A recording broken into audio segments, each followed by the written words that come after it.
আমরা বেশিরভাগ সময়ই যেসব গল্প শুনি তার অধিকাংশই লেখকের কল্পনা মিশ্রিত এক একটি প্লট।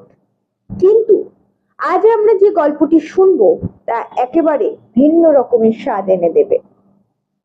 নমস্কার, দ্য স্টোরি অফ স্পেয়ারের পক্ষ থেকে আরো একটি নতুন ভিডিও। কেমন আছেন সবাই? আশা করি সকলে ভালো আছেন। শুরু করা যাক আজকের গল্প। এই গল্পটি একটি সত্য ঘটনাকে কেন্দ্র করে। মার্টিন জনসনের লায়ন নামক বই থেকে এই গল্পটি নেওয়া হয়েছে। গল্পের কেন্দ্রস্থল আফ্রিকা। ব্রিটিশ ইস্ট আফ্রিকান রেলওয়ের স্টেশন মাস্টার একজন ভারতীয়। স্টেশনের নাম কিমা। নির্জন স্থান, চারদিক জঙ্গল। হঠাৎ কোনো খেয়ালে বেড়াতে এসে একটা মস্ত সিংহ টের পেল এখানে খুব সহজে মানুষ খাদ্য পাওয়া যায়। যে সিংহ বা বাঘ একবার মানুষের মাংসের স্বাদ পায় সে আর কোনো পশুর দিকে ফিরেও তাকায় না।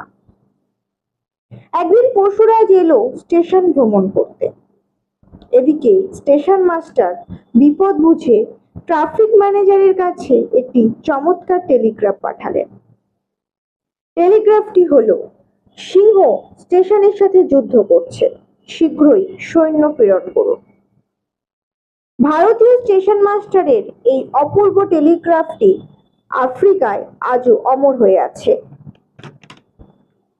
আর দ্বিতীয় ঘটনাটি প্রসিদ্ধ শিকারী মেজর ডব্লিউ রবার্ট ফোরান সাহেবের কিল অর বি কিল্ড নামক গ্রন্থ থেকে নেওয়া হয়েছে।